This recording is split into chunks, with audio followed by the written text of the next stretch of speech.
పనిమంతుడు పందిరేస్తే కుక్క తోక తలిగి కూలిందట. అగు గట్లనే ఉన్నదిలా గిడ కొంతమంది అధికారుల పనితనం. ఇంతకు ఆ అధికారులు ఏం చేసిండ్రు అని అంటారా?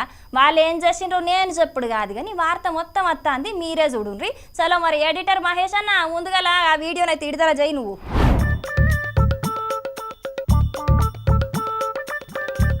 చూసిర్రా అనుల్లా ఈడ రోడ్డు ఎట్లేసిండ్రో. కొంతమంది అధికారులు పనితనం చిన్నగా ఉండదు, మా అంతటి పనిమంతులు లేరని అనుకుంటారో ఏం కథనో తెలియదు గాని వాళ్ళ తెలివితేటలు మొత్తం చూయించి ఇగో గిసుంటి పనులు చేస్తుంటారు. బాపట్ల జిల్లా వేటపాలెం మండలం దేశాయిపేట పంచాయతీ ఆమోదగిరి పట్నంలో ముచ్చటిది. అసలుకైతే ఎక్కడన్నా రోడ్లు వేయాలంటే ముందుగాల ఆ రోడ్డేస జాగల ఏమన్నా అడ్డంకులు ఉన్నాయా, అంత బరాబర్ ఉన్నదా అని సర్వే చేస్తారు. అంత చక్కగానే ఉన్నది అనుకుంటేనే రోడ్డు పోతారు. కానీ ఈ అధికారులు మాత్రం రోడ్డుకు అడ్డం వచ్చిన కారును కొంచెం జరిపి రోడ్డు పోయకుండా కారు టైర్లు మునిగేటట్టు రోడ్డు పోసి కారును అష్ట దిగ్బంధనం చేసిండ్రు. ఇప్పుడు ముందు నుయ్యి వెనక గొయ్యి అన్నట్టే తయారైంది ఆ కారు పరిస్థితి. మరి అసలు ముచ్చటేందో ఆ కారు ఓనర్ అన్ననే అడుగుదాం ఉండుర్రి.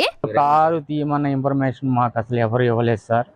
మేము గత 3 వారాలుగా రాజమండ్రి దగ్గర ఎల్లా గ్రామంలో మా బామ్మర్ది గారికి లివర్ పూర్తిగా డ్యామేజ్ అయిపోయి అతను ఐసీలో ఉండి ట్రీట్మెంట్ తీసుకుంటున్నారు. మేము వెళ్ళి వచ్చేసరికి ఈ రోడ్డు ఇక్కడ నిర్మాణం జరిగింది.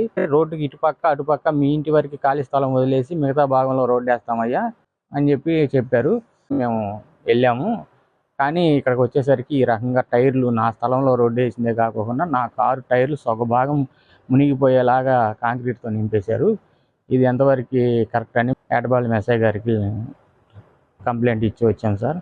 పాపం ఈ అన్న ఊరికోతే నీ కారు మందం జాగా ఇడిచిపెట్టి అటు ఇటు రోడ్డు పోతామని చెప్పిరట గాని ఊరికేం చచ్చే వరకు ఇట్లా కారు చుట్టూ రోడ్డు పోసి కారు బయటికి వెళ్లకుండా చేసిండ్రని పోలీసులకు ఫిర్యాదు చేసిండట. కానీ కొంతమంది అధికారుల పనులు భలే గమ్మత్తుగుంటాయుల్లా. ఇది వరకు రోడ్డుకు అడ్డంగున్న కరెంటు స్తంభాలు బోరింగులను తీయకుండానే నడుమిట్లకెంచి రోడ్లు పోసిన వార్తలు విన్నాం గాని ఇప్పుడు ఏకంగా కారునే రోడ్డులో కలిపినరని నవ్వుకుంటున్నారు ఈ ముచ్చట తెలిసిన జనాలు.